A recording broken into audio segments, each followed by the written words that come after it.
Hi friends, welcome back to Kavita Kannada blogs YouTube channel. ತಮ್ಗೆಲ್ಲರಿಗೂ ಪ್ರೀತಿಯ ಸ್ವಾಗತ. ಎಲ್ಲ ಚೆನ್ನಾಗಿದ್ದೀರಾ ಅಂತ ಅನ್ಕೊಂಡಿದ್ದೀನಿ. ಸೊ ನಾನು ಕೂಡ ತುಂಬಾ ಚೆನ್ನಾಗಿದ್ದೀನಿ. ಸೊ ಇವತ್ತಿನ ಬ್ಲಾಗ್ ಸಿಂಪಲ್ ಆಗಿ ಒಂದಷ್ಟು ರೆಸಿಪಿಗಳನ್ನ ಶೇರ್ ಮಾಡಿದ್ದೀನಿ. ಸೊ ಯೂಸ್ಫುಲ್ ಆಗಿದೆ ಅಂತ ಅನ್ಕೊಳ್ತೀನಿ. ಖಂಡಿತವಾಗ್ಲೂ ವಿಡಿಯೋ ಇಷ್ಟ ಆಗುತ್ತೆ. ಇಷ್ಟ ಆದ್ರೆ ಪ್ಲೀಸ್ ಒಂದು ಲೈಕ್ ಮಾಡಿ ಅಂಡ್ ಶೇರ್ ಮಾಡಿ. ಹೊಸಬ್ರು ನೋಡ್ತಾ ಇದ್ರೆ ನನ್ನ ಚಾನಲ್ಗೆ ಸಬ್ಸ್ಕ್ರೈಬ್ ಮಾಡ್ಕೊಳ್ಳಿ ಅಂಡ್ ಸಪೋರ್ಟ್ ಮಾಡಿ. ಐ ಥಿಂಕ್ ನಾಳೆ ಬರುತ್ತೆ. ಇದು ಸೋಮವಾರದ ಬ್ಲಾಗ್ಸ್. ಇದು ಮಂಗಳವಾರ ಸಿಗುತ್ತೆ ನಿಮ್ಗೆ. ಮಂಗಳವಾರದ ಅಷ್ಟರಲ್ಲಿ ಬಹುಶಃ ನನ್ನ ಚಾನಲ್ 2,000 ಸಬ್ಸ್ಕ್ರೈಬರ್ಸ್ ಅನ್ನ ಹೊಂದಬಹುದು ಅಂತ ನಾನು ಅನ್ಕೊಂಡಿದೀನಿ. ಸೊ 2,000 ಸಬ್ಸ್ಕ್ರೈಬರ್ನ ಕಂಪ್ಲೀಟ್ ಮಾಡತ್ತೆ ಅಂತ ನಂಬಿದ್ದೀನಿ. ಸೊ ಸಬ್ಸ್ಕ್ರೈಬರ್ಸ್ ಕೂಡ ಇನ್ಕ್ರೀಸ್ ಆಗ್ತಾ ಇದಾರೆ. So thank you so much. Support ಮಾಡ್ತಾ ಇರೋ ಪ್ರತಿಯೊಬ್ಬರಿಗೂ ಕೂಡ ಹೃದಯಪೂರ್ವಕ ಧನ್ಯವಾದಗಳು. ಹೀಗೆ ಸಪೋರ್ಟ್ ಮಾಡ್ತಾ ಇರಿ, ಹೀಗೆ ಬೆಳೆಸಿ ಅಂತ ಕೇಳ್ಕೊಳ್ತೀನಿ. ಇನ್ನು ಒಳ್ಳೊಳ್ಳೆ ವಿಡಿಯೋ ಮಾಡೋಕ್ಕೆ ನನಗೂ ಸ್ವಲ್ಪ ಮೋಟಿವೇಶನ್ ಸಿಗುತ್ತೆ ಅಂತ ಹೇಳ್ತಾ, ಸೊ ಇವತ್ತಿನ ಬ್ಲಾಗ್ಸ್ ಅನ್ನ ನೋಡ್ಕೊಂಡ್ ಬನ್ನಿ. ಟೈಮ್ ವೇಸ್ಟ್ ಮಾಡೋದು ಬೇಡ. ಸೊ ಖಂಡಿತ ಇಷ್ಟ ಆಗತ್ತೆ, ನೋಡ್ಕೊಂಡು ಬನ್ನಿ. Very good morning to all. So ಇವತ್ತಿನ ನನ್ನ ವ್ಲಾಗ್ ರಂಗೋಲಿಯಿಂದ ಸ್ಟಾರ್ಟ್ ಮಾಡ್ತಾ ಇದ್ದೀನಿ. ಸೊ ಸಿಂಪಲ್ ಆಗಿರೋ ಒಂದು ರಂಗೋಲಿನ ಹಾಕೊಂಡು ಬರ್ತಾ ಇದ್ದೀನಿ. ನೋಡ್ತಾ ಇರ್ಬೋದು, ದೀಪದ ರಂಗೋಲಿ. ಇದು ತುಂಬ ಸಿಂಪಲ್ಲು, ಮರ್ತೋಗಿತ್ತು, ಟ್ರೈ ಮಾಡ್ತಾ ಇದ್ದೀನಿ. ಸೊ ನೆನಪಿಸ್ಕೊಂಡು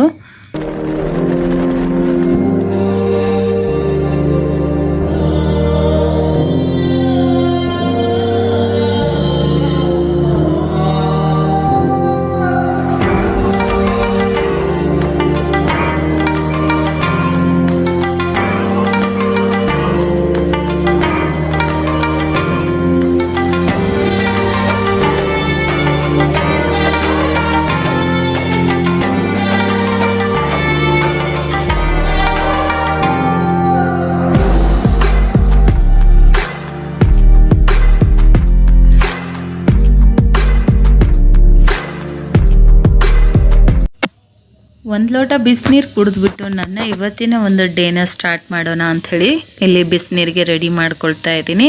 ಸೊ ಇದು ಆ್ಯಸ್ ಯೂಶ್ವಲ್ ರುಟೀನ್ ನಂದು. ಸೊ ಇದನ್ನೇನು ಸ್ಪೆಷಲಾಗಿ ಹೇಳೋ ಅಂಥದ್ದಿಲ್ಲ. ಪ್ರತಿ ವಿಡಿಯೋದಲ್ಲೂ ಈ ಒಂದು ಕ್ಲಿಪ್ಪಿಂಗ್ ಅಂತೂ ಇದ್ದೇ ಇರುತ್ತೆ. ಇದು ನನ್ನ ಮಾರ್ನಿಂಗ್ ಒಂದು ರುಟೀನ್ ಆಗಿರುತ್ತೆ. ಹಾಗಾಗಿ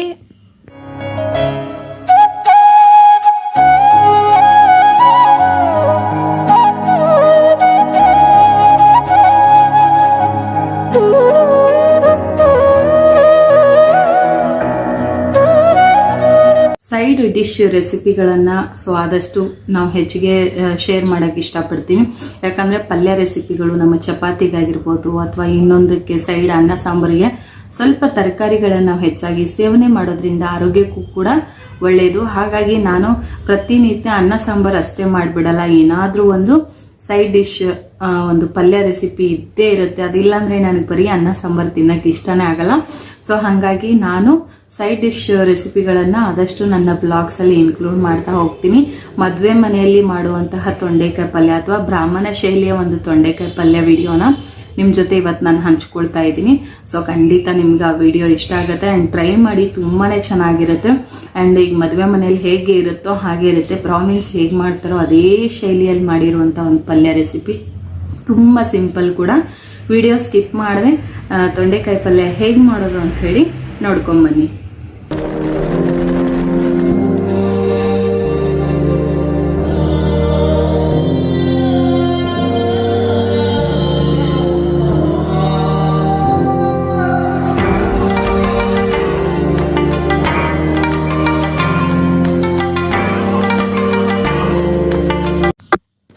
ಮೊದಲಿಗೆ ನಾನೊಂದು ಮಿಕ್ಸಿ ಜಾರ್ ತೊಗೊಂಡ್ಬಿಟ್ಟು ಒಂದು ಅರ್ಧ ಹಿಡಿಯಷ್ಟು ಹಸಿ ತೆಂಗಿನಕಾಯಿ, 1 ಟೇಬಲ್ ಸ್ಪೂನಷ್ಟು ಸಾಸಿವೆ, 1 ಟೇಬಲ್ ಸ್ಪೂನಷ್ಟು ಜೀರಿಗೆನ ಹಾಕ್ಕೊಂಡು ಮತ್ತು ಒಂದು ಹಿಡಿಯಷ್ಟು ಕೊತ್ತಂಬರಿ ಸೊಪ್ಪನ್ನ ಚೆನ್ನಾಗಿ ತೊಳೆದ್ಬಿಟ್ಟು ಹಾಕ್ಕೊಳ್ತಾ ಇದ್ದೀನಿ.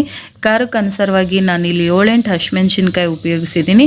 ನಿಮಗೆ ಕಮ್ಮಿ ಬೇಕಂದರೆ ಕಮ್ಮಿ ಕೂಡ ಹಾಕ್ಕೊಳ್ಳಿ. ಈ ರೀತಿ ತರಿಯಾಗಿ ನೀರು ಹಾಕದೆ ಇದನ್ನು ರುಬ್ಕೊಳ್ಬೇಕು. ಸೊ ಈ ರೀತಿ ಇದೊಂದು ಮಸಾಲ ರೆಡಿ ಮಾಡಿ ಇಟ್ಕೋಬೇಕು. ಅದಾದ ನಂತರ ಒಂದು ಬಾಣಲೆಗೆ 2-3 ಟೇಬಲ್ ಸ್ಪೂನಷ್ಟು ಆಯಿಲನ್ನು ಹಾಕ್ಕೊಂಡು ಎಣ್ಣೆ ಚೆನ್ನಾಗಿ ಕಾದಾದ್ಮೇಲೆ ಆಲ್ರೆಡಿ ನಾವು ಕೊಬ್ಬರಿ ಜೊತೆ ರುಬ್ಬೋಕ್ಕೂ ಜೀರಿಗೆ ಸಾಸಿವೆ ಹಾಕಿದ್ದೀವಿ. ಇಲ್ಲಿ ಸ್ವಲ್ಪ ಬಳಸ್ತಾ ಇದ್ದೀನಿ. ಒಂದು ಅರ್ಧ ಟೇಬಲ್ ಸ್ಪೂನಷ್ಟು ಜೀರಿಗೆ, ಒಂದು ಅರ್ಧ ಟೇಬಲ್ ಸ್ಪೂನಷ್ಟು ಸಾಸಿವೆ, 1 ಟೇಬಲ್ ಸ್ಪೂನಷ್ಟು ಕಡಲೆಬೇಳೆ, ಒಂದು 2-3 ಒಣಗಿದ ಮೆಣಸಿನ್ಕಾಯಿ, 1 ಟೇಬಲ್ ಸ್ಪೂನಷ್ಟು ಉದ್ದಿನಬೇಳೆ, ಒಂದು 4-5 ಎಸಳು ಕರಿಬೇವು, ಸ್ವಲ್ಪ ಹಿಂಗು, ಹಿಂಗೆ ಹಾಕೋದ್ರಿಂದ ಡೈಜೆಷನ್ ಕೂಡ ತುಂಬ ಚೆನ್ನಾಗಾಗುತ್ತೆ. ಈಗ ಇದನ್ನು ಚೆನ್ನಾಗಿ ಕಂದು ಬಣ್ಣ ಬರೋವರೆಗೂ ನಾವು ಫ್ರೈ ಮಾಡ್ಕೊಳ್ಬೇಕು. ಸೊ ಕಮ್ಮಿ ಉರಿ ಇಟ್ಕೊಂಡು ಕಡಲೆಬೇಳೆ ಎಲ್ಲ ಕ್ರಿಸ್ಪಿಯಾಗಿ ಬಾಯಿಗೆ ಸಿಗಬೇಕು, ಆ ರೀತಿಯಲ್ಲಿ ಈ ರೀತಿ ಕಂದು ಬಣ್ಣ ಬರೋ ಹಾಗೆ ಫ್ರೈ ಮಾಡ್ಕೊಳ್ಬೇಕು. ಅದಾದ ನಂತರ ನಾವು ಮೊದಲೇ ರೆಡಿ ಮಾಡಿ ಇಟ್ಕೊಂಡಿರುವಂಥ ಡ್ರೈ ಕೋಕೋನಟ್ ಮಸಾಲಾನ ನಾವು ಇದಕ್ಕೆ ಸೇರಿಸ್ಕೊಳ್ಬೇಕು. ಸಣ್ಣ ಉರಿ ಇಟ್ಕೊಳ್ಬೇಕು, ಇಲ್ಲ ಸೀದು ಹೋಗುತ್ತೆ. ಸೊ ಇದಕ್ಕೆ ಯಾವುದೇ ರೀತಿ ಎಕ್ಸ್ಟ್ರಾ ನೀರನ್ನು ಹಾಕಿ ಮಾಡ್ತಾ ಇಲ್ಲ, ಡ್ರೈ ಆಗಿ ಈ ರೀತಿ ಮಾಡ್ತಾ ಇರೋದು. ಸ್ವಲ್ಪ ಹಸಿ ವಾಸನೆ ಹೋಗೋವರೆಗೂ ಇದನ್ನು ಸಣ್ಣ ಉರಿಯಲ್ಲಿ ಈ ರೀತಿ ಹುರ್ಕೊಳ್ಬೇಕು. ಈಗ ಇದು ರೆಡಿ ಆಗಿದೆ. ಮೊದಲೇ ನಾನು ತೊಂಡೆಕಾಯಿಯನ್ನು 1/4 kg ಅಷ್ಟು ತೊಂಡೆಕಾಯಿನ ಚೆನ್ನಾಗಿ ತೊಳೆದು ನಿಮ್ಗೆ ಯಾವ ರೀತಿ ಶೇಪಲ್ಲಿ ಬೇಕೋ ಆ ರೀತಿಯಲ್ಲಿ ಕಟ್ ಮಾಡ್ಕೊಳ್ಳಿ. ಆ್ಯಂಡ್ 1 ವಿಸಲ್ ಉಪ್ಪು ಸ್ವಲ್ಪ ಒಂದು ಚಿಟಿಕೆ ಅರಿಶಿನ ಹಾಕಿ ಬೇಯಿಸ್ಕೊಂಡಿದ್ದೆ 1 ವಿಸಲು. ಹಸಿ ಬಟಾಣಿ ಕೂಡ ನಾನು ಸ್ವಲ್ಪ ಹೊತ್ತು ಬೇಯಿಸ್ಕೊಂಡು ಹಾಕ್ಕೊಳ್ತಾ ಇದ್ದೀನಿ. ಬಟಾಣಿ ಆಪ್ಷನಲ್ ಇದು ನಿಮಗೆ. ನನ್ನ ಹತ್ರ ಬಟಾಣಿ ಇತ್ತು, ಹಾಗಾಗಿ ನಾನು ಅದನ್ನು ಇನ್ಕ್ಲೂಡ್ ಮಾಡಿದ್ದೀನಿ. ಇಲ್ಲಾಂದರೆ ಬರೀ ತೊಂಡೆಕಾಯಲ್ಲೇ ನೀವು ಮಾಡ್ಬೋದು. ಸೊ ಬಟಾಣಿ ಇದ್ದರೆ ಬಟಾಣಿ ಕೂಡ ನೀವು ಸೇರಿಸ್ಕೋಬೋದು. ರುಚಿಗೆ ತಕ್ಕಷ್ಟು ಉಪ್ಪನ್ನು ಹಾಕ್ಕೊಳ್ತಾ ಇದ್ದೀನಿ. ಸೊ ನಾನು 1/4 kg ತೊಂಡೆಕಾಯಿನ ಹಾಕ್ಕೊಂಡು ಕ್ವಾಂಟಿಟಿಯಲ್ಲಿ ಮಾಡ್ತಾ ಇರೋದ್ರಿಂದ ಸೊ ಅದಕ್ಕೆ ಬೇಕಾದಷ್ಟು ರುಚಿಗೆ ತಕ್ಕಂಗೆ ಇಂಗ್ರೀಡಿಯೆಂಟ್ಸ್ಗಳನ್ನು ನಾನು ಬಳಸ್ಕೊತಾ ಇದ್ದೀನಿ. ನೀವು ಯಾವ ಕ್ವಾಂಟಿಟಿಯಲ್ಲಿ ಮಾಡ್ಕೋತೀರೋ ಅದನ್ನು ನೋಡಿಕೊಂಡು ಕ್ವಾಂಟಿಟಿಗೆ ತಕ್ಕ ಹಾಗೆ ನೀವೆಲ್ಲ ಪದಾರ್ಥಗಳನ್ನು ಹಾಕ್ಕೊಳ್ಬೇಕಾಗತ್ತೆ. ಚೆನ್ನಾಗಿ ಫ್ರೈ ಮಾಡ್ಕೊಂಬಿಟ್ರೆ ಇದಕ್ಕೆ ಯಾವುದೇ ರೀತಿ ನೀರು ಹಾಕಬಾರ್ದು. ಚೆನ್ನಾಗಿ ಫ್ರೈ ಮಾಡ್ಕೊಂಬಿಟ್ಟು 1-2 ನಿಮಿಷ ಫ್ರೈ ಮಾಡಿಬಿಟ್ರೆ ತೊಂಡೆಕಾಯಿ ಹಾಕಾದ್ಮೇಲೆ ಈಗ ತೊಂಡೆಕಾಯಿ ಪಲ್ಯ ಸಿಂಪಲ್ಲಾಗಿ ಆ್ಯಂಡ್ ಕ್ವಿಕ್ಕಾಗಿ ತುಂಬಾ ಚೆನ್ನಾಗಿ ಇರುತ್ತೆ. ಟೇಸ್ಟ್ ಕೂಡ ಅಷ್ಟು ಚೆನ್ನಾಗಿರುತ್ತೆ. ಸೇಮ್ ಮದುವೆ ಮನೆಯಲ್ಲಿ ನಾವು ತಿನ್ನೋ ರೀತಿಯಲ್ಲೇ ನಮಗೆ ಈ ಟೇಸ್ಟು ಸಿಗುತ್ತೆ. ಮೇಲೆ ಸ್ವಲ್ಪ ಕೊತ್ತಂಬರಿ ಸೊಪ್ಪನ್ನು ಹಾಕ್ಕೊಳ್ತಾ ಇದ್ದೀನಿ. ಈಗ ನೋಡ್ತಾ ಇರ್ಬೋದು ಕ್ವಿಕ್ಕಾಗಿ ಸಿಂಪಲ್ಲಾಗಿ ಹೆಲ್ದಿಯಾಗಿರುವಂಥ ಒಂದು ತೊಂಡೆಕಾಯಿ ಪಲ್ಯ ಸೈಡ್ ಡಿಶ್, ಒಂದು ರೆಸಿಪಿ ಅಂತಲೇ ಹೇಳ್ಬೋದು. ಸೊ ಸೂಪರಾಗಿರುತ್ತೆ. ಖಂಡಿತ ನೀವು ಈ ರೆಸಿಪಿನ ಟ್ರೈ ಮಾಡಿ ಮತ್ತು ಹೇಗಿದೆ ಅಂಥೇಳಿ ನನಗೆ ಕಮೆಂಟ್ ಮಾಡೋದನ್ನು ಮರಿಲೇಬೇಡಿ. ತುಂಬ ಚೆನ್ನಾಗಿರುತ್ತೆ. ಅನ್ನ ಸಾಂಬಾರು ಚಪಾತಿಗೂ ಸಹ ನೀವು ತಿನ್ಬೋದು, ರೊಟ್ಟಿಗಳಿಗೆ ತಿನ್ಬೋದು, ಅಷ್ಟು ಚೆನ್ನಾಗಿರುತ್ತೆ. ಖಂಡಿತ ಈ ರೆಸಿಪಿನ ಟ್ರೈ ಮಾಡಿ. ನಿಂಬೆಹಣ್ಣು ಹಾಕೋದು ಮರ್ತಿದ್ದೆ, ಬೇಕಿದ್ರೆ ಮೇಲೆ ಸ್ವಲ್ಪ ನಿಂಬೆಹಣ್ಣನ್ನು ಸಹ ರಸನ ಸೇರಿಸ್ಕೊಳ್ಳಿ. ಇವತ್ತು ಸೋಮವಾರ, ಸೊ ಇವತ್ತು ಬಕ್ರೀದ್ ಹಬ್ಬದ ವಿಶೇಷವಾಗಿ ಎಲ್ಲ ಮುಸ್ಲಿಂ ಬಾಂಧವರಿಗೂ ಬಕ್ರೀದ್ ಹಬ್ಬದ ಶುಭಾಶಯಗಳನ್ನು ನಾನು ತಿಳಿಸ್ತೀನಿ. ಆ್ಯಂಡ್ ಸೊ ನನಗೂ ಕೂಡ ರಜಾ ಇದೆ ಸ್ಕೂಲ್ ಇವತ್ತು. ಬಟ್ ಶಿವ ಅವ್ರಿಗೆ ರಜೆ ಇರಲಿಲ್ಲ, ಅವ್ರು ಕಾಲೇಜ್ಗೆ ಹೋದ್ರು. ಹಾಗಾಗಿ ನಾನು ಮತ್ತೆ ಓಂಕಾರ ಕೂಡ ಹುಷಾರಿಲ್ಲ, ಸ್ವಲ್ಪ ಜ್ವರ ಥರ ಆಗಿದೆ, ಕೋಲ್ಡು ಜ್ವರ. ಹಾಗಾಗಿ ಅವನಿಗೆ ಸಿರಪ್ ಕುಡ್ದು ಅಮ್ಮ ಏನೋ ಒಂಥರ ಬಾಯಿಗೆ ಟೇಸ್ಟೇ ಬರ್ತಾ ಇಲ್ಲ, ಏನಾದರೂ ಟೇಸ್ಟಿ ಆಗಿರೋದು ಮಾಡ್ಕೊಡು ಅಂತ ಇದ್ದ. ಸೊ ಹಾಗಾಗಿ ಅದು ಫಲೂಡಾನು ಅಲ್ಲ, ರೋಸ್ ಮಿಲ್ಕು ಅಲ್ಲ, ಆ ಥರ ಒಂದು ಹೊಸದಾಗಿ ನಾನೇ ಟ್ರೈ ಮಾಡಿದ್ದೀನಿ. ಸೊ ಖಂಡಿತ ಅಂದರೆ ಇದು ನಾನು ಫಸ್ಟ್ ಟೈಮ್ ಟ್ರೈ ಮಾಡ್ತಾ ಇರೋದಲ್ಲ, ಅದಕ್ಕೆ ನಾನಿನ್ನೂ ಯಾವುದೇ ನಾಮಕರಣ ಮಾಡಿಲ್ಲ. ಸೊ ಈ ಕಡೆ ಫಲೂಡಾ ಅಂತಾದ್ರೂ ಹೇಳ್ಬೋದು ಅಥವಾ ರೋಸ್ ಮಿಲ್ಕ್ ಅಂತಾದ್ರೂ ಹೇಳ್ಬೋದು. ನೀವು ಯಾವ ಥರ ಹೇಳ್ಕೊತೀರೋ ಅದು ನಿಮಗೆ ಬಿಟ್ಟಿದ್ದು. ಬಟ್ ರೆಸಿಪಿಗೆ ಯಾವುದೇ ಹೆಸರಿಲ್ಲ, ಬಟ್ ಟೇಸ್ಟ್ ವೈಸ್ ಅಂತೂ ಸೂಪರ್ ಆಗಿರುತ್ತೆ. ನಾನು ಇದನ್ನ ಒಂದು 6-7 ಬಾರಿ ಟ್ರೈ ಮಾಡಿ ನಿಮ್ಮ ಜೊತೆ ಶೇರ್ ಮಾಡ್ತಾ ಇರೋದು. ಸೊ ಅದನ್ನೇ ಇವತ್ತು ಓಂಕಾರ ಕೂಡ ಅದಿಷ್ಟ, ಅದನ್ನೇ ಶೇರ್ ಮಾಡೋಣ ಅಥವಾ ಅದನ್ನೇ ಮಾಡಿಕೊಡೋಣ ಮಗುಕ್ಕೆ ಅಂತೇಳಿ ನಾನು ಮಾಡ್ತಾ ಇದ್ದೀನಿ. ಸೊ ಆ ರೆಸಿಪಿನ ಖಂಡಿತ ಟ್ರೈ ಮಾಡಿ. ದೊಡ್ಡವರಿಂದ ಹಿಡಿದು ಚಿಕ್ಕವರವರೆಗೂ ಆ ಒಂದು ಡ್ರಿಂಕ್ ರೆಸಿಪಿ ನಿಮ್ಗೆ ಇಷ್ಟ ಆಗುತ್ತೆ. ಸೊ ಖಂಡಿತ ಟ್ರೈ ಮಾಡಿ ಅಂತ ಹೇಳ್ತೀನಿ. ಈಗ ಆ ರೆಸಿಪಿ ಹೇಗೆ ಮಾಡೋದು ಅಂತ ನೋಡ್ಕೊಂಬನ್ನಿ. ಸೊ ನಾನು ಇವಾಗ ಒಂದು ಅರ್ಧ ಲೀಟರಷ್ಟು ಹಾಲನ್ನು ಹಾಕ್ಕೊಂಡು ಚೆನ್ನಾಗಿ ಬಾಯ್ಲ್ ಮಾಡ್ಕೊಳ್ತಾ ಇದ್ದೀನಿ. ಇದು ಚೆನ್ನಾಗಿ ಬಾಯ್ಲ್ ಆಗಬೇಕು, ಸ್ವಲ್ಪ ಥಿಕ್ ಆಗಬೇಕು ಹಾಲು. ಸೊ ಬ್ಲೂ ಪ್ಯಾಕೆಟ್ ಹಾಲು ಬಳಸ್ತಾ ಇದ್ದೀನಿ, ಸ್ವಲ್ಪ ತೆಳುವಾಗೇ ಇರುತ್ತೆ ಅದು. ಹಾಗಾಗಿ ನಿಮಗೆ ಬೇಕು ಅಂದರೆ ಗ್ರೀನ್ ಪ್ಯಾಕೆಟಲ್ಲಿರೋ ಅಂಥ ಹಾಲನ್ನು ಬಳಸ್ಬೋದು. ಆ್ಯಂಡ್ ನಾನು ಇದಕ್ಕೆ ಬ್ರೌನ್ ಶುಗರ್ ಹಾಕ್ಕೊಳ್ತಾ ಇದ್ದೀನಿ ರುಚಿಗೆ ತಕ್ಕ ಹಾಗೆ. ಒಂದು 2-3 ಟೇಬಲ್ ಸ್ಪೂನ್ ಹಾಕ್ಕೊಂಡೆ. ಒಂದು 3 ಟೇಬಲ್ ಸ್ಪೂನಷ್ಟು ಬಾದಾಮ್ ಪೌಡ್ರನ್ನು ನಾನು ಹಾಕ್ಕೊಳ್ತಾ ಇದ್ದೀನಿ. ಮನೆಯಲ್ಲೇ ತಯಾರಿಸಿರುವಂಥ ಬಾದಾಮ್ ಪೌಡರು. ಚೆನ್ನಾಗಿ ಇದನ್ನು ಈ ರೀತಿ ಮಿಕ್ಸ್ ಮಾಡ್ಕೊಳ್ಬೇಕು, ತಳ ಅಂಟದೇ ಇರೋ ಹಾಗೆ ಚೆನ್ನಾಗಿ ಇದನ್ನು ಕಾಯಿಸ್ಕೊಂಡು ನಾವು ತಣ್ಣಗಾಗಕ್ಕೆ ಬಿಡಬೇಕು. ಈಗ ಒಂದು ಫ್ರೈಯಿಂಗ್ ಪ್ಯಾನ್ಗೆ ಡ್ರೈ ಫ್ರೂಟ್ಸ್ಗಳನ್ನು, ಸನ್ಫ್ಲವರ್ ಸೀಡ್ಸು, ಪಂಪ್ಕಿನ್ ಸೀಡ್ಸು, ಗೋಡಂಬಿ ಆ್ಯಂಡ್ ದ್ರಾಕ್ಷಿನ ಸ್ವಲ್ಪ ಎಣ್ಣೆ ಎಲ್ಲ ಏನೂ ಹಾಕೋಗಿಲ್ಲ, ಹಾಗೆ ಡ್ರೈ ರೋಸ್ಟ್ ಮಾಡ್ಕೊಳ್ಬೇಕು. ಅದಾದ ನಂತರ ಸ್ವಲ್ಪ ಚಿಲ್ಲಾಗಿರುತ್ತೆ ಹಾಲು. ತಣ್ಣಗಾದ್ಮೇಲೆ ಒಂದು ಬೌಲ್ಗೆ ಸೇರಿಸ್ಕೊಳ್ತಾ ಇದ್ದೀನಿ, ಈ ರೀತಿಯಲ್ಲಿ ಹಾಕ್ಕೊಳ್ತಾ ಇದ್ದೀನಿ. ಮತ್ತು ಇದು ಸಬ್ಬಕ್ಕಿ ಸೊ ಒಂದು ಅರ್ಧ ಹಿಡಿಯಷ್ಟು ಸಬ್ಬಕ್ಕಿನ ನೆನೆಸಿಟ್ಕೊಂಡಿದ್ದೆ. ಸೊ ಚೆನ್ನಾಗಿ ನೆನೆದಿತ್ತು. ಬೇಕಂದರೆ ನೀವು ಜಾಸ್ತಿ ಕೂಡ ಯೂಸ್ ಮಾಡ್ಬೋದು. ರೋಸ್ ಎಸೆನ್ಸನ್ನು ಹಾಕ್ಕೊಳ್ತಾ ಇದ್ದೀನಿ 1 ಟೇಬಲ್ ಸ್ಪೂನಷ್ಟು. ಈಗ ಸಬ್ಬಕ್ಕಿ ರೋಸ್ ಎಸೆನ್ಸ್ ಹಾಕ್ಕೊಂಡು ಚೆನ್ನಾಗಿ ಒಂದು ಮಿಕ್ಸ್ ಕೊಡಬೇಕು. ಈ ರೀತಿ ಚೆನ್ನಾಗಿ ಇದನ್ನು ಮಿಕ್ಸ್ ಮಾಡ್ಕೊಳ್ಬೇಕು. ಅದಾದ ನಂತರ ನಾವು ಸಬ್ಜಾ ಸೀಡ್ಸನ್ನು ಸಹ ನೆನೆಸಿಟ್ಕೊಂಡಿದ್ದೆ 1 ಟೇಬಲ್ ಸ್ಪೂನಷ್ಟು. ಇದು ಬಾದಾಮ್ ಗೊಂದ್ ಅಂತ, ಇದನ್ನು ಓವರ್ ನೈಟ್ ಫುಲ್ ನೆನೆಸಿ ಇಟ್ಟಿದ್ದೆ. ಇದು ದೇಹವನ್ನು ತಂಪು ಮಾಡುತ್ತೆ, ಸಬ್ಜಾ ಸೀಡ್ಸ್ ಆಗಿರ್ಬೋದು ಆ್ಯಂಡ್ ಇದು ಬಾದಾಮ್ ಗೊಂದ್ ಆಗಿರ್ಬೋದು. ಸೊ ಹಾಗಾಗಿ ಇದನ್ನು ಐಸ್ ಕ್ಯೂಬ್ ಬದಲಾಗಿ ಅಥವಾ ಐಸ್ ಕ್ರೀಮ್ ಬದಲಾಗಿ ನಾನು ಅದನ್ನು ಜೆಲ್ಲಿ ಬದಲಾಗಿ ಇದನ್ನು ಇನ್ಕ್ಲೂಡ್ ಮಾಡ್ತಾ ಇದ್ದೀನಿ. ಸಕ್ಕತ್ತಾಗಿರುತ್ತೆ, ಜೆಲ್ಲಿ ಥರನೇ ಬಾಯಿಗೆ ಸಿಗ್ತಾ ಇರುತ್ತದು ಮತ್ತು ದೇಹಕ್ಕೂ ಕೂಡ ತುಂಬಾ ತಂಪು. ಆ್ಯಂಡ್ ಹುರಿದಿಟ್ಟಿರುವಂಥ ಡ್ರೈ ಫ್ರೂಟ್ಸ್ಗಳನ್ನು ಹಾಕಿ ಒಂದು ಚೆನ್ನಾಗಿ ಮಿಕ್ಸ್ ಕೊಟ್ಬಿಟ್ರೆ ಸೊ ಈಗ ರುಚಿಯಾಗಿರುವಂತಹ ಒಂದು ಡ್ರಿಂಕ್ ಅಂತಲೇ ಹೇಳ್ಬೋದು. ಸೂಪರಾಗಿ ಹೆಲ್ದಿಯಾಗಿ ಮನೆಯಲ್ಲೇ ರೆಡಿ ಆಯಿತು. ನಾನು ಮತ್ತೆ ಸ್ವಲ್ಪ ರೋಸ್ ಎಸೆನ್ಸ್ನ ಹಾಕಿದೆ, ಕಲರ್ ಕಮ್ಮಿ ಕಾಣಿಸ್ತಾ ಇರೋದ್ರಿಂದ ತುಂಬಾ ಚೆನ್ನಾಗಿ ಬಂದಿತ್ತು. ಸೊ ಖಂಡಿತ ನಿಮ್ಮ ಮಕ್ಕಳಿಗೂ ಕೂಡ ಇಷ್ಟ ಆಗುತ್ತೆ. ಈ ರೀತಿ ಒಂದ್ಸಲ ನೀವು ಟ್ರೈ ಮಾಡಿ, ದೊಡ್ಡವರು ಕುಡಿಬೋದು. ಇದಕ್ಕೆ ಐಸ್ ಕ್ರೀಮ್ ಮತ್ತು ಐಸ್ ಕ್ಯೂಬ್ಸ್ಗಳನ್ನು ಸಹ ಬಳಸ್ಬೋದು. ಬೇರೆ ಯಾವುದೇ ರೀತಿ ಫ್ರೂಟ್ಸ್ಗಳನ್ನು ಕೂಡ ಸಣ್ಣ ಕಟ್ ಮಾಡಿ ಹಾಕ್ಕೊಳ್ಬೋದು. ಶಾವಿಗೆ ಇದ್ದರೆ ಶಾವಿಗೆ ಬಾಯ್ಲ್ ಮಾಡಿಬಿಟ್ಟು ಹಾಕ್ಕೊಳ್ಬೋದು. ಬಟ್ ನಾನೇನೋ ಹಾಕಿಲ್ಲ, ಇಷ್ಟೇ ಸಿಂಪಲ್. ಈ recipe must and should try ಮಾಡಿ, ತುಂಬಾ ಚೆನ್ನಾಗಿದೆ, ಮಕ್ಕಳಿಗೆ ತುಂಬ ಇಷ್ಟ ಆಗುತ್ತೆ. ಇದಕ್ಕೆ ನೀವು ಬೇಕಿದ್ರೆ ಐಸ್ ಕ್ರೀಮ್ ಕೂಡ ಆ್ಯಡ್ ಮಾಡ್ಬೋದು, ಐಸ್ ಕ್ಯೂಬ್ ಕೂಡ ಆ್ಯಡ್ ಮಾಡ್ಬೋದು. ಸೊ ನನ್ನ ಮಗನಿಗೆ ಹುಷಾರಿಲ್ಲ, ಇಲ್ಲಿದ ನೋಡಿ, ನನ್ನ ಮಗನಿಗೆ ಹುಷಾರಿಲ್ಲ. ಹಾಗಾಗಿ ನಾನು ಯಾವುದೇ ರೀತಿ ಐಸ್ ಕ್ರೀಮ್ ಆಗಲಿ ಐಸ್ ಕ್ಯೂಬ್ ಆಗಲಿ ಫ್ರಿಡ್ಜಲ್ಲಿ ಕೂಡ ಚಿಲ್ ಮಾಡಿ ಕುಡಿಬೋದು. ನಾನು ಫ್ರಿಡ್ಜಲ್ಲಿ ಇಟ್ಕೊಂಡು ಕುಡಿತಾ ಇದ್ದೀನಿ. ಪಾಪುಗೆ ಸ್ವಲ್ಪ ತಣ್ಣಗೆ ಮಾಡಿಸ್ಬಿಟ್ಟು ಕೊಡ್ತಾ ಇದ್ದೀನಿ ಅಷ್ಟೇ, ಫ್ರಿಡ್ಜಲ್ಲಿ ಇಟ್ಕೊಟ್ಟಿಲ್ಲ, ಅವನಿಗೆ ಹುಷಾರಿಲ್ಲ, ಜ್ವರ ಬಂದಿದೆ. ಆ್ಯಂಡ್ ಬಾದಾಮ್ ಪೌಡ್ರಲ್ಲಿ ನಾನು ಅರಿಶಿನದ ಪೌಡ್ರ್ ಕೂಡ ಹಾಕಿರ್ತೀನಿ. ಹಾಗಾಗಿ ಹಾಲು ಏನೂ ತೊಂದರೆ ಆಗಲ್ಲ, ತುಂಬಾ ಚೆನ್ನಾಗಿರುತ್ತೆ. ಈ ರೆಸಿಪಿ ಟ್ರೈ ಮಾಡಿ. ಮಗುನ ಕೇಳ್ತೀನಿ ರೀ, ಅವನು ಫುಡ್ಡಲ್ಲಿ ಮಾತ್ರ ಕಾಂಪ್ರಮೈಸ್ ಆಗಲ್ಲ. ಚೆನ್ನಾಗಿಲ್ಲ ಅಂದರೆ ಚೆನ್ನಾಗಿಲ್ಲ ಅಂತ ಹೇಳ್ಬಿಡ್ತಾನೆ. ಹೇಗಿದೆ ಅಪ್ಪಾಜಿ? ಚೆನ್ನಾಗಿದೆ. ಮಕ್ಕಳಿಗೆಲ್ಲ ಚೆನ್ನಾಗಿರುತ್ತಲ್ವಾ? ಬಟ್ ಐಸ್ ಕ್ರೀಮ್ ಎಲ್ಲ ಆ್ಯಡ್ ಮಾಡಿದ್ರೆ ಸಕ್ಕತ್ತಾಗಿರುತ್ತೆ, but not healthy ice cream.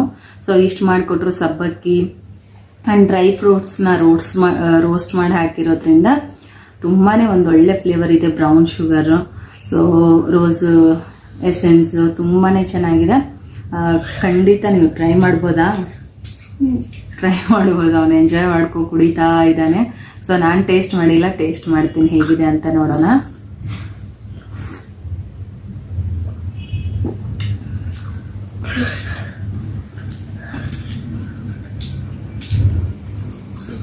ನಿಜವಾಗ್ಲೂ ಚೆನ್ನಾಗಿದೆ. Dry fruits, pumpkin seeds, sunflower seeds, ಗೋಡಂಬಿ, ದ್ರಾಕ್ಷಿ ಎಲ್ಲ ರೋಸ್ಟ್ ಮಾಡಿ ಹಾಕಿರೋದ್ರಿಂದ ಏನೋ ಒಂಥರ ಎಕ್ಸ್ಟ್ರಾ ಫ್ಲೇವರು. ಸಬ್ಜಾ ಸೀಡ್ಸು, ಬಾದಾಮ್ ಗೊಂದು, ಮತ್ತು ಸಬ್ಬಕ್ಕಿ, ರೋಸ್ ಎಸೆನ್ಸು, ಮಿಲ್ಕು, ಬಾದಾಮ್ ಪೌಡ್ರು, ಬೇಕಾದಷ್ಟು ರುಚಿಗೆ ಬೇಕಾದಷ್ಟು ಸಕ್ಕರೆ. ಸೊ ಸಖತ್ತಾಗಿದೆ, ಟ್ರೈ ಮಾಡಿ ನೀವು.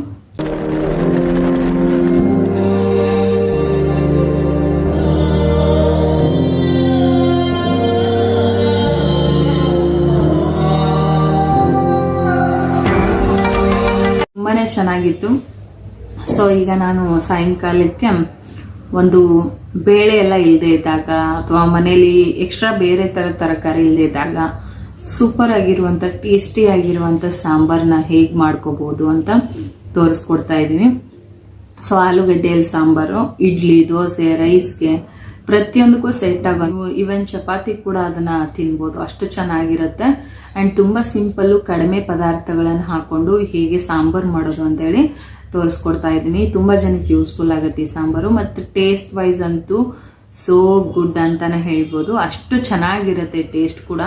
ಟೇಸ್ಟಲ್ಲಿ ಯಾವುದೇ ರೀತಿ ದೋಷ ಇಲ್ಲ, ತುಂಬಾನೇ ಚೆನ್ನಾಗಿರುತ್ತೆ. ಅಂಡ್ ಮಾಡೋದು ಕೂಡ ಸಿಂಪಲ್ಲು, ಸುಲಭವಾಗಿ ಕ್ವಿಕ್ ಆಗಿ ಆಗುವಂತ ಒಂದು ರೆಸಿಪಿ. ಸೊ ಈಗ ನಾವು ಸಾಂಬಾರ್ ರೆಸಿಪಿನ ನೋಡ್ಕೊಂಬನ್ನಿ, ಶೇರ್ ಮಾಡಿದ್ದೀನಿ.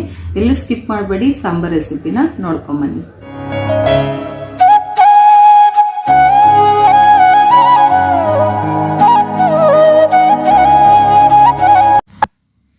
ಮೊದಲಿಗೆ ನಾನೊಂದು ಪಾತ್ರೆ ಇಟ್ಕೊಂಡ್ಬಿಟ್ಟು ಒಂದು 2-3 ಟೇಬಲ್ ಸ್ಪೂನಷ್ಟು ಆಯಿಲನ್ನು ಹಾಕ್ಕೊಳ್ತಾ ಇದ್ದೀನಿ. ಸ್ವಲ್ಪ ಇದಕ್ಕೆ ಆಯಿಲ್ ಜಾಸ್ತಿ ಬೇಕಾಗುತ್ತೆ, ಬಟ್ ನಾನು ಕಡಿಮೆ ಪ್ರಮಾಣದಲ್ಲಿ ಹಾಕ್ಕೊಳ್ತಾ ಇದ್ದೀನಿ. ಎಣ್ಣೆ ಚೆನ್ನಾಗಿ ಬಿಸಿ ಆದಮೇಲೆ 1 ಟೇಬಲ್ ಸ್ಪೂನಷ್ಟು ಜೀರಿಗೆ, 1 ಟೇಬಲ್ ಸ್ಪೂನಷ್ಟು ಸಾಸಿವೆ, 2-3 ಒಣಮೆಣಸಿನ್ಕಾಯಿನ ಹಾಕ್ಕೊಳ್ತಾ ಇದ್ದೀನಿ. ಆ್ಯಂಡ್ ಒಂದು ಈರುಳ್ಳಿನ ತುಂಬ ಸಣ್ಣಗಲ್ಲ ದಪ್ಪಗೆ ಕಟ್ ಮಾಡಿ ಹಾಕ್ಕೊಳ್ತಾ ಇದ್ದೀನಿ. ಈರುಳ್ಳಿ ತುಂಬ ಕಂದು ಬಣ್ಣ ಬರೋವರೆಗೂ ಫ್ರೈ ಮಾಡ್ಕೊಳ್ಬೇಕಂತೇನಿಲ್ಲ, ಸ್ವಲ್ಪ ಲೈಟಾಗಿ ಫ್ರೈ ಆದರೂ ಸಾಕು. ಸ್ವಲ್ಪ ಕರಿಬೇವು ಸೊಪ್ಪನ್ನು ತೊಳೆದ್ಬಿಟ್ಟು ಹಾಕ್ಕೊಳ್ತಾ ಇದ್ದೀನಿ. ಈಗ ಚೆನ್ನಾಗಿ ಇದನ್ನೆಲ್ಲ ಮಿಕ್ಸ್ ಮಾಡಿಕೊಂಡು ಒಂಚೂರು ಕಂದು ಬಣ್ಣ ಬರೋವರೆಗೂ ಬೇಯಿಸ್ಕೊಳ್ಬೇಕು. ನಾನಿಲ್ಲಿ 3 ಟೊಮ್ಯಾಟೊ ಹಣ್ಣನ್ನು ಬಳಸ್ಕೊತಾ ಇದ್ದೀನಿ. ಸೊ ಇದಕ್ಕೆ ಟೊಮ್ಯಾಟೊ ಹಣ್ಣು ಜಾಸ್ತಿ ಹಾಕ್ಕೊಂಡಷ್ಟು ರುಚಿ ಚೆನ್ನಾಗಿರುತ್ತೆ, ಸಾಂಬಾರು ಕೂಡ ತಿಕ್ಕಾಗಿ ಬರುತ್ತೆ. ಸೊ ಈಗ ರುಚಿಗೆ ತಕ್ಕಷ್ಟು ಉಪ್ಪನ್ನು ನಾನು ಒಂದು 2.5-3 ಲೋಟಗೆ ನೀರಿನಷ್ಟು ಸಾಂಬಾರನ್ನು ಮಾಡ್ಕೊಳ್ತಾ ಇದ್ದೀನಿ. ಹಾಗಾಗಿ ನಾನು ರುಚಿಗೆ ಅನುಸಾರವಾಗಿ ಉಪ್ಪನ್ನು ಸೇರಿಸ್ಕೊಳ್ತಾ ಇದ್ದೀನಿ. ಉಪ್ಪು ಹಾಕಿದ ಮೇಲೆ ಚೆನ್ನಾಗಿ ಇದನ್ನು ಒಂದ್ಸಲಿ ಮಿಕ್ಸ್ ಮಾಡ್ಕೊಳ್ಬೇಕು. ಮಿಕ್ಸ್ ಮಾಡಿ ಜೋರ ಉರಿಯಲ್ಲೇ ಇದನ್ನು ಬೇಯಿಸ್ಕೊಳ್ಬೇಕು. ಆವಾಗ ಟೊಮ್ಯಾಟೊ ಎಲ್ಲ ಕೂಡ ಚೆನ್ನಾಗಿ ಮೆತ್ತಗಾಗುತ್ತೆ. ಒಂದು 2 ನಿಮಿಷ ಇದನ್ನು ಲೀಡ್ ಕ್ಲೋಸ್ ಮಾಡಿ ಸಣ್ಣ ಉರಿಯಲ್ಲಿ ಬೇಯಿಸ್ಕೊಳ್ಳೋಣ. ಇವಾಗ ನೋಡಿ ಎಲ್ಲ ಟೊಮ್ಯಾಟೊ ಎಲ್ಲ ಕೂಡ ಚೆನ್ನಾಗಿ ಮೆತ್ತಗೆ ಬಂದಿದೆ, ಈರುಳ್ಳಿ ಕೂಡ ಚೆನ್ನಾಗಿ ಫ್ರೈ ಆಗಿದೆ. ಈ ಹಂತದಲ್ಲಿ ನಾವು ಇದಕ್ಕೆ ಅರಿಶಿಣದ ಪೌಡರು ಮತ್ತು 1 ಟೇಬಲ್ ಸ್ಪೂನಷ್ಟು ರೆಡ್ ಚಿಲ್ಲಿ ಪೌಡರ್ ಆ್ಯಂಡ್ ಮನೆಯಲ್ಲೇ ಮಾಡಿರುವಂಥ sambar powder 1 table spoon, 1 table spoon ಜೀರಿಗೆ powder, 1 table spoon garam masala, ಇದಿಷ್ಟನ್ನು ಹಾಕ್ಕೊಂಡು ಸಣ್ಣ ಉರಿಯಲ್ಲಿ ಇದನ್ನು ಒಂದು ಸಲ ಮಿಕ್ಸ್ ಮಾಡ್ಕೊಳ್ಬೇಕಾಗತ್ತೆ ಟೊಮ್ಯಾಟೊ ಈರುಳ್ಳಿಗೆಲ್ಲ. ಆಮೇಲೆ ಒಂದು ಅರ್ಧ ಕಪ್ಪಷ್ಟು ನೀರನ್ನು ಹಾಕಿ ಚೆನ್ನಾಗಿ ಇದನ್ನು ಒಂದು ಸಲ ಮಿಕ್ಸ್ ಮಾಡಿಕೊಂಡು, ಅದಾದ ನಂತರ ನಾನು ಆಲೂಗಡ್ಡೆ 2 ಆಲೂಗಡ್ಡೆನ ಮೊದಲೇ ಬೇಯಿಸಿ ಸಿಪ್ಪೆ ತೆಗೆದು ಸ್ವಲ್ಪ ಸ್ಮ್ಯಾಶ್ ಮಾಡಿ ಇಟ್ಕೊಂಡಿದ್ದೆ, ಅದನ್ನು ಕೂಡ ಹಾಕ್ಕೊಳ್ತಾ ಇದ್ದೀನಿ. ಇದನ್ನು ತುಂಬ ಏನು ನುಣ್ಣಗೆ ಪೇಸ್ಟ್ ಥರ ಮಾಡಬೇಕಂತೇನಿಲ್ಲ, ತರಿಯಾಗಿ ಸ್ವಲ್ಪ ಸ್ಮ್ಯಾಶ್ ಮಾಡ್ಕೊಳ್ಬೇಕಷ್ಟೆ. ಸೊ ಈಗ ಎಲ್ಲ ಆಲೂಗಡ್ಡೆಗೆ ಚೆನ್ನಾಗಿ ಮಸಾಲೆ ಹಿಡಿಯೋ ರೀತಿಯಲ್ಲಿ ಇದನ್ನು ಒಂದ್ಸಲ ಚೆನ್ನಾಗಿ ಈ ರೀತಿ ಮಿಕ್ಸ್ ಮಾಡ್ಕೊಳ್ಬೇಕು. ಈಗ ಇದೆಲ್ಲ ಚೆನ್ನಾಗಿ ಮಿಕ್ಸ್ ಆಗಿದೆ. ಈ ಹಂತದಲ್ಲಿ ನಮಗೆ ಎಷ್ಟು ಸಾಂಬಾರು ಕನ್ಸಿಸ್ಟೆನ್ಸಿ ಬೇಕು ನೋಡಿಕೊಂಡು ಅದಕ್ಕೆ ನೀರನ್ನು ಆ್ಯಡ್ ಮಾಡ್ಕೋಬೇಕು.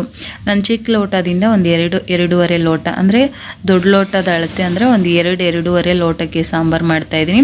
ಒಂದ್ಸಲ ಇದನ್ನು ಚೆನ್ನಾಗಿ ತಿರುಗಿಸ್ಕೊಳ್ಬೇಕು. ನೀರೆಲ್ಲ ಹಾಕಾದ್ಮೇಲೆ ಚೆನ್ನಾಗಿ ತಿರುಗಿಸ್ಕೊಳ್ಬೇಕು.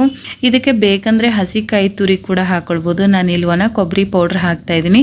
ಸಾಂಬಾರು ಕಲರ್ ಕೂಡ ಚೆನ್ನಾಗಿ ಬರುತ್ತೆ ಆ್ಯಂಡ್ ಸಾಂಬಾರು ಬೇಗ ಹಾಳಾಗಲ್ಲ ಅಂಥೇಳಿ ನಾನು ಒಣ ಕೊಬ್ಬರಿ ಪೌಡ್ರನ್ನ ಒಂದು 2-3 ಟೇಬಲ್ ಸ್ಪೂನಷ್ಟು ಬಳಸ್ಕೊತಾ ಇದ್ದೀನಿ. ಕೊಬ್ಬರಿ ಪುಡಿ ಆಪ್ಷನಲ್ಲು, ಇಲ್ಲ ಅಂದರೂ ಕೂಡ ನೀವು ಸ್ಕಿಪ್ ಮಾಡ್ಬೋದು. ಹಾಕೋದ್ರಿಂದ ಒಂದು ಎಕ್ಸ್ಟ್ರಾ ಫ್ಲೇವರ್ ಬರುತ್ತೆ ಮತ್ತು ರುಚಿ ಕೂಡ ಚೆನ್ನಾಗಿರುತ್ತೆ. ಈಗ ಚೆನ್ನಾಗಿ ಕೊಬ್ಬರಿ ಪುಡಿ ಹಾಕಿದ್ಮೇಲೆ ಚೆನ್ನಾಗಿ ಮಿಕ್ಸ್ ಮಾಡಿಕೊಂಡು ಇದನ್ನು ಕುದಿಯೋಕ್ಕೆ ಲಿಡ್ ಕ್ಲೋಸ್ ಮಾಡಿ ಬಿಡಬೇಕು. ಒಂದು 5 ನಿಮಿಷ ಆದ ನಂತರ ಸಾಂಬಾರು ಈ ರೀತಿ ತುಂಬಾ ಚೆನ್ನಾಗಿ ಕುದ್ದಿರುತ್ತೆ. ನೋಡ್ತಾ ಇರ್ಬೋದು ಎಷ್ಟು ಚೆನ್ನಾಗಿ ಕಾಣಿಸ್ತಾ ಇದೆ. ಟೇಸ್ಟು ಕೂಡ ಅಷ್ಟೇ ತುಂಬಾ ಚೆನ್ನಾಗಿ ಬಂದಿರುತ್ತೆ ಇದ್ರ ಟೇಸ್ಟು. ಆ್ಯಂಡ್ ನಾನು ಹೇಳ್ದಾಗೆ ನೀವು ಅನ್ನ ಸಾಂಬಾರಿಗೆ, ಅನ್ನಕ್ಕೆ ನೀವು ಇದನ್ನು ಯೂಸ್ ಮಾಡ್ಬೋದು, ಮತ್ತು ಪೂರಿ ಜೊತೆಗೆ ಯೂಸ್ ಮಾಡ್ಬೋದು, ಆ್ಯಂಡ್ ಇಡ್ಲಿ ಜೊತೆಗಂತೂ ಸಖತ್ತಾಗಿರುತ್ತೆ. ಸೊ ಖಂಡಿತ ಸಿಂಪಲ್ಲಾಗಿ ಕ್ವಿಕ್ಕಾಗಿ ಆಗುವಂಥ ರೆಸಿಪಿ, ಮತ್ತು ಜಾಸ್ತಿ ಇಂಗ್ರೀಡಿಯೆಂಟ್ಸ್ಗಳನ್ನು ಬಳಸೋದು ಏನು ಬೇಕಾಗಿಲ್ಲ. ಹಾಗಾಗಿ ಇದನ್ನು ಸುಲಭವಾಗಿ ನೀವು ಮನೆಯಲ್ಲೇ ಮಾಡ್ಕೊಳ್ಬೋದು. ಖಂಡಿತ ಈ ರೆಸಿಪಿನ ಟ್ರೈ ಮಾಡಿ ಅಂತ ಹೇಳ್ತೀನಿ. ಹೇಗಿದೆ ರೆಸಿಪಿ ಅನ್ನೋದನ್ನ ಕಮೆಂಟ್ ಮಾಡಿ. ಮೇಲೆ ಸ್ವಲ್ಪ ಗಾರ್ನಿಷಿಂಗಿಗೆ ನಾನು ಕೊತ್ತಂಬರಿ ಸೊಪ್ಪನ್ನು ಸಹ ಸೇರಿಸ್ಕೊಳ್ತಾ ಇದ್ದೀನಿ. ಇಷ್ಟೇ ಸಿಂಪಲ್ಲಾಗಿ ಕ್ವಿಕ್ಕಾಗಿ ಮಾಡುವಂಥ ಒಂದು ರೆಸಿಪಿ. ಟೇಸ್ಟ್ ಅಂತೂ ಸೂಪರ್ ಆಗಿತ್ತು. ಸೊ ನೀವು ಟ್ರೈ ಮಾಡಿ. ನೀವು ಟ್ರೈ ಮಾಡಾದ್ಮೇಲೆ ನನಗೆ ಖಂಡಿತ ಯಾವುದೋ ಒಂದು ವಿಡಿಯೋಲಿ ಕಮೆಂಟ್ ಮಾಡಿ ಹೇಳ್ತೀರಾ, ಅಷ್ಟು ಚೆನ್ನಾಗಿರುತ್ತೆ. ಆ್ಯಂಡ್ ನಿಮಗೆ ಮಾಡೋದು ಕೂಡ ತುಂಬಾ ಸುಲಭ. ಬ್ಯಾಚುಲರ್ಸ್ಗೆ ಅಥವಾ ಬಿಗಿನರ್ಸ್ಗೆ ಅಡುಗೆ ಗೊತ್ತಿಲ್ಲ ಅನ್ನೋರಿಗಂತೂ ಇದು ಬೇಗ ಸುಲಭವಾಗಿ ಕಲಿಯುವಂಥ ಒಂದು ಸಾಂಬಾರು ರೆಸಿಪಿ. ಖಂಡಿತ ಇಷ್ಟ ಆಗುತ್ತೆ ಅಂದ್ಕೊಳ್ತೀನಿ. ಟ್ರೈ ಮಾಡಿ ಆ್ಯಂಡ್ ಕಮೆಂಟ್ ಮಾಡೋದನ್ನ ಮರಿಬೇಡಿ. ನೋಡಿದ್ರಲ್ವಾ ಇವತ್ತಿನ ವಿಡಿಯೋ? ಸ್ವಲ್ಪನಾದರೂ ಇನ್ಫಾರ್ಮೇಟಿವ್ ಆಗಿ ಅಥವಾ ಯೂಸ್ಫುಲ್ ಅನಿಸಿದ್ರೆ, ನಿಮಗೆ ಸ್ವಲ್ಪ ಆದರೂ ಇಷ್ಟ ಆಗಿದ್ರೆ ಖಂಡಿತವಾಗ್ಲೂ ನನ್ನ ಚಾನಲ್ಗೆ ಒಂದು ಲೈಕ್ ಕೊಡೋದನ್ನು ಮರಿಬೇಡಿ ಆ್ಯಂಡ್ ಕಮೆಂಟ್ ಹಾಕೋದನ್ನು ಮರಿಬೇಡಿ. ಆ್ಯಂಡ್ ಸಬ್ಸ್ಕ್ರೈಬ್ ಆಗದೆ ಯಾರಾದರೂ ಹೊಸವ್ರು ನೋಡ್ತಾ ಇದ್ರೆ ನನ್ನ ಚಾನಲ್ಗೆ ದಯವಿಟ್ಟು ಸಬ್ಸ್ಕ್ರೈಬ್ ಮಾಡ್ಕೊಳ್ಳಿ, ಸಪೋರ್ಟ್ ಮಾಡಿ ಅಂತ ಹೇಳ್ತಾ, ಸೊ ಇವತ್ತಿನ ಒಂದು ವಿಡಿಯೋನ ಇಲ್ಲಿಗೆ ಮುಗಿಸ್ತಾ ಇದ್ದೀನಿ.